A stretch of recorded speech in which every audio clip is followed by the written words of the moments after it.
Nós já estamos aqui recebendo esses convidados para que possamos conversar sobre a 29ª Romaria das Comunidades Negras. É um momento de fé, de cultura e valorização das raízes afro-brasileiras na igreja. E, claro, nós vamos rezar com a Mãe Negra de Aparecida para dizer que nós somos todos irmãos. Quantos testemunhos bonitos. Então nós recebemos aqui Dom Antônio Carlos, que é bispo de Petrolina, no Pernambuco, e também o assessor da conferência. Bom dia, bem-vindos ao Sábado no Santuário. Bom dia, Alain. Bom dia, muito bom rever você e conhecendo mais gente nova da família redentorista. Isso mesmo, Dom. Bem-vindo. Bem-vindo, é uma alegria tê-los aqui, viu? Bom dia, Camila, bom dia, Padre Alain, bom dia a todos os nossos irmãos que nos acompanham pela TV Aparecida. Mais um ano de Romaria, e a Romaria vai crescendo cada ano, né, Dom? Sim, essa é a 29ª e é a minha primeira. Deixa eu contar para vocês. Eu faço parte de um grupo de padres e bispos negros. Durante a conferência episcopal, anualmente, sempre tem uma noite que nós, os bispos, que somos de origem afro, nos reunimos para partilhar um pouco a história. E eu nunca tive a oportunidade de vir à Romaria. Como eu brinco, nós temos uma mulher chamada Dona Agenda. E a Dona Agenda manda muito na gente. Mas esse ano, Dom Zanoni, que é o bispo responsável pela Pastoral Afro, mandou na Dona Agenda e nós conseguimos encaixar. E eu estou vindo lá do sertão de Pernambuco para celebrar com a Pastoral Afro brasileira. Dom, eu queria que o senhor falasse um pouquinho do significado dessa romaria, de uma comunidade que muitas vezes é marginalizada, que enfrenta inúmeras desigualdades sociais por causa da cor preta, e a gente sabe disso. Então, eu queria que o senhor falasse a importância, a relevância de vocês estarem na casa da Mãe Negra, que representa o povo brasileiro. Então, o Evangelho, ele não tem cultura, ele perpassa todas as culturas. E porque perpassa todas as culturas, também precisa perpassar a cultura afro.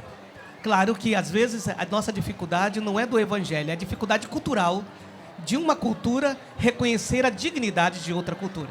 Então, a pastoral afro, eu diria que isso já existe há muito tempo, é a tentativa e a experiência de mostrar, a partir da cultura afro, a experiência cristã.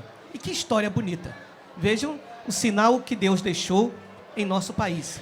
Se na América Latina a Mãe de Deus se revelou com o rosto indígena, Nossa Senhora de Guadalupe, no nosso país não seria diferente. Ela se revelou com o rosto negro da maioria da população pobre, da população sofrida, que é próprio de Deus. Deus vem para todos, mas geralmente Deus se identifica com os mais vulneráveis. E, Dom, a Romaria abre o mês da consciência negra também, que celebramos no dia 20 de novembro, né? Acho que é uma oportunidade também estarmos aqui no Santuário Nacional para essa abertura, para que nesse mês a gente reflita um pouco mais sobre esse assunto, não é? Sim, o Dia Nacional da Consciência Negra é o dia 20, porque fazemos memória de Zumbi dos Palmares, uma grande liderança negra no Quilombo dos Palmares. E por isso que a Romaria sempre cai no mês de novembro. Eu, por exemplo, no dia 20 de novembro, lá na minha diocese, vou celebrar o jubileu com as comunidades quilombolas. Na diocese de Petrolina nós temos várias comunidades quilombolas e nós queremos celebrar o jubileu, né? Estamos celebrando o jubileu da esperança, que deve passar por todos os segmentos da igreja, inclusive pelos segmentos quilombolas. Gente, coisa bonita. E o senhor estava falando, Dom, eu estava pensando exatamente nisso. E o século, né? Que a imagem querida de Aparecida foi encontrada no século XVIII, quando nós falávamos dessa escravidão.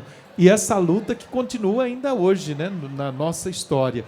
O povo que vem a Aparecida, e vocês da conferência também, os assessores, têm uma programação especial para falar durante esse mês, para que todo mundo se entenda que nós somos todos irmãos, independente de raça, cultura ou denominações também, não é, Padre?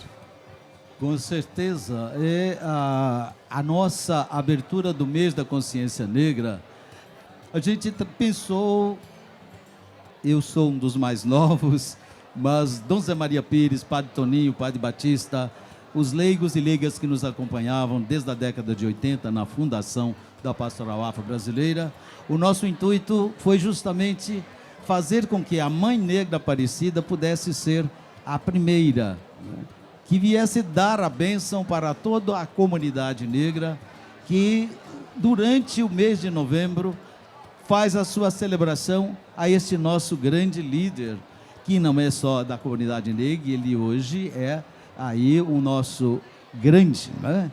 O nosso grande nos patamar aí da nossa história.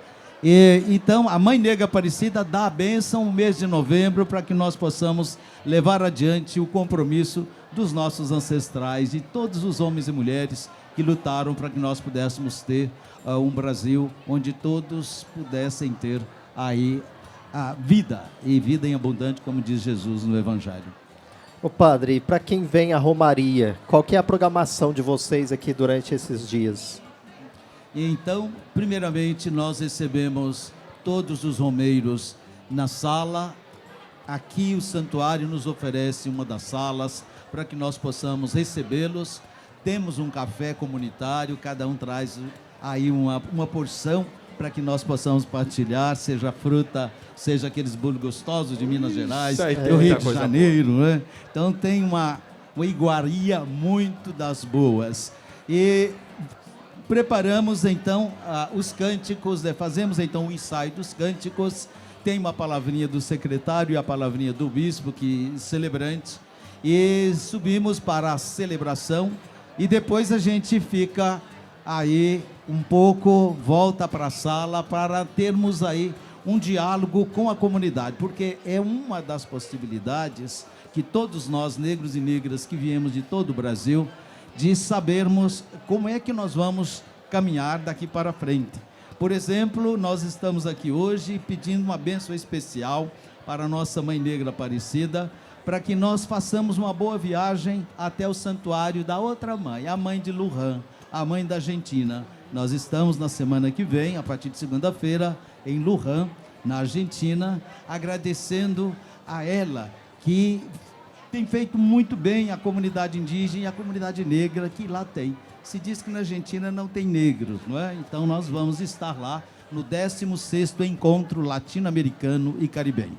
E, Dom, é muito importante a gente trazer um pouco da pastoral afro aqui, porque às vezes as pessoas em casa não entendem o sentido de uma pastoral afro. Então, eu gostaria que o senhor falasse um pouco disso também, da importância da inclusão. A gente sabe que a igreja ela é aberta para todos os debates, e a pastoral afro também traz os debates que envolvem essa população que foi marginalizada, que foi excluída, que até hoje sofre consequências por causa da cor. Então, eu queria que o senhor trouxesse um pouco da pastoral, do trabalho que a pastoral desempenha. Padre Enes lembrou que o surgimento da pastoral afro foi na década de 80, justamente provocado por todo aquele clima do centenário da abolição. Tivemos, inclusive, uma campanha da fraternidade sobre esse tema, Ouvir o Clamor deste Povo, né? E, a partir daí, vários grupos foram se articulando. Quer dizer, parece que durante muito tempo a gente entendia que não era possível ser cristão católico e, ao mesmo tempo, ter a cultura afro, né? E, graças a Deus, com todas as dificuldades, nós reconhecemos os passos que nós estamos dando aqui, né? A partir da nossa fé, como implementar esses elementos? Uns 5, 6 anos atrás, eu estive no Benin. E no Benin, me chamou a atenção quando me levaram à Porta do Não Retorno.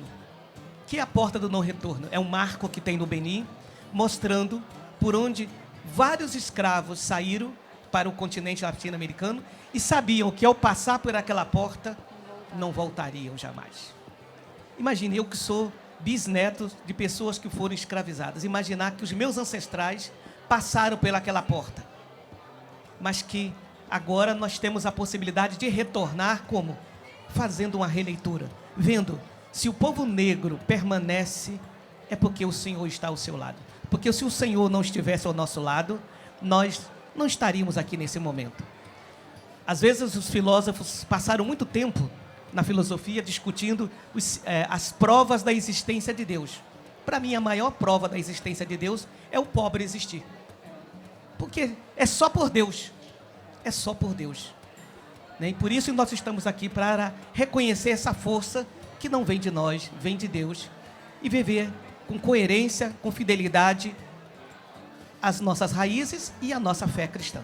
E é claro que aqui não teria tempo da gente trazer todo o debate que envolve, mas a gente não pode deixar de falar da situação do Rio de Janeiro, porque nessa semana, quando eu estive lá, ouvindo um historiador falando também dos inúmeros cemitérios que ainda estão ali no Rio de Janeiro, que eram das pessoas que foram escravizadas no Rio de Janeiro. Então, os historiadores ainda fazem essas pesquisas para encontrarem o que era o território, onde esses escravizados moravam e foram enterrados. E quantos padres ajudaram a resgatar essa história dessas pessoas que vieram da África para cá, do continente africano para cá e foram escravizadas. E toda a desigualdade que a gente sabe que existe quando a gente fala que a população preta é marginalizada, muitas vezes são dados, né, são a maioria que são assassinados, que são vítimas de políticas públicas de assassinato mesmo. Então, isso tem um contexto cultural e social muito relevante.